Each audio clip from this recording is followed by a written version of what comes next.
Assalamualaikum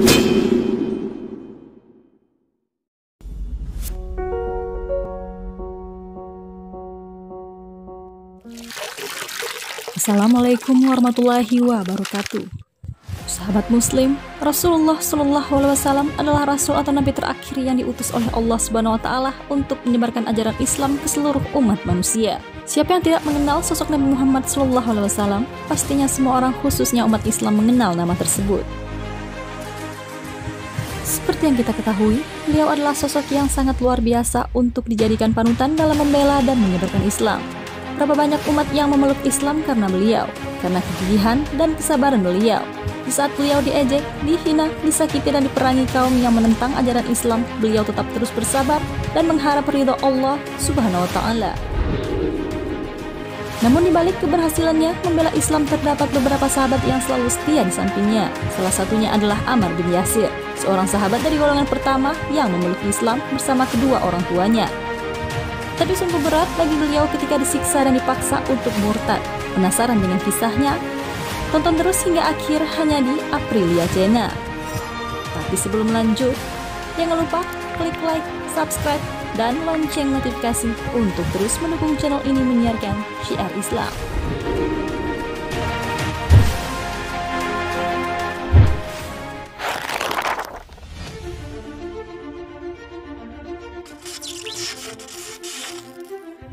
Yasir bin Amir, ayahanda Ammar, berangkat meninggalkan negerinya di Yaman guna mencari dan menemui salah seorang saudaranya.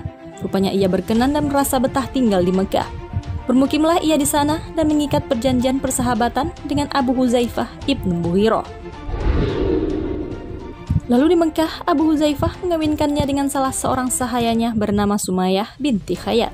Dan dari perkawinan ini, kedua suami istri itu dikaruniai seorang putra bernama Ammar.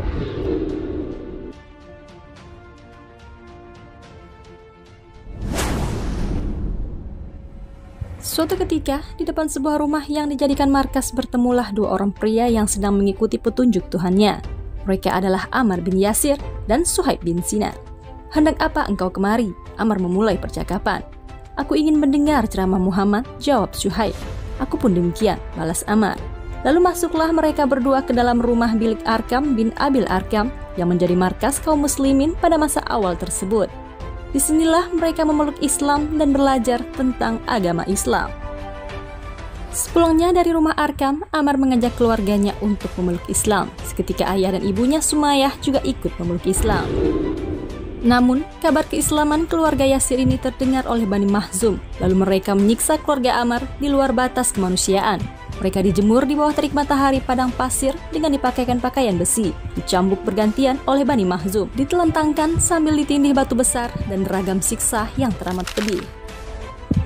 Bani Makhzum memaksa Ammar dan kedua orang tuanya untuk meninggalkan Islam dan kembali kepada agama berhala yang penuh kekufuran. Penyiksaan yang mereka rasakan ini berhari-hari lamanya tanpa sedikit pun belas kasihan dari Bani Makhzum. Dalam sebuah hadis yang diriwayatkan, Jabir radhiyallahu anhu menceritakan, tatkala itu Rasulullah SAW berlalu dari hadapan keluarga itu.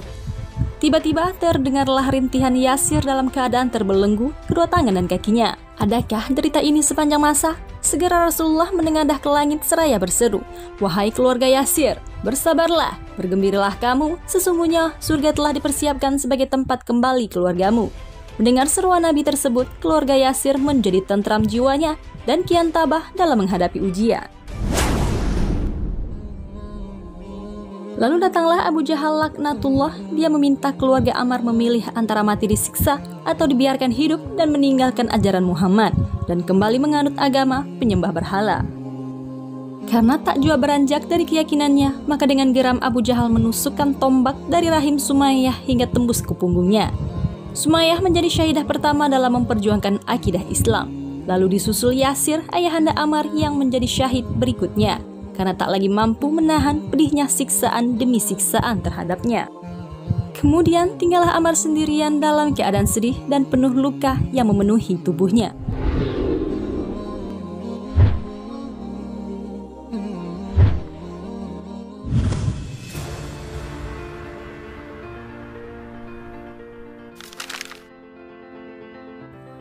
Kala itu, dalam keadaan setengah sadar, Ammar dipaksa untuk mengucapkan pujian kepada Tuhan mereka dan kali itu beliau menurutinya.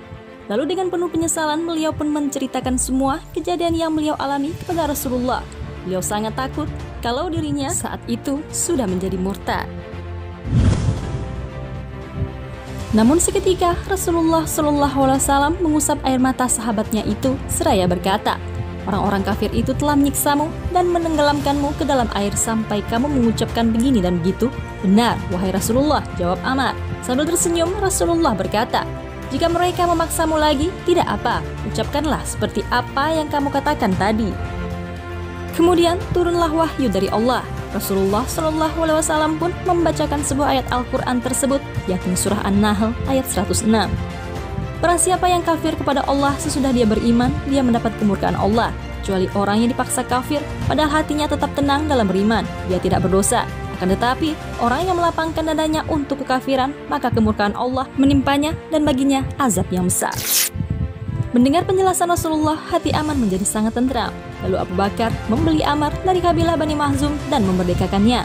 Begitu tegar dan kokohnya Ammar mempertahankan imannya, walau cobaan dan siksaan terus dialaminya, sehingga Nabi SAW sangat sayang kepadanya dan bersabda tentang dirinya. Diri Ammar dipenuhi oleh keimanan sampai ke tulang sumsumnya. Wallahu a'lam bishawab.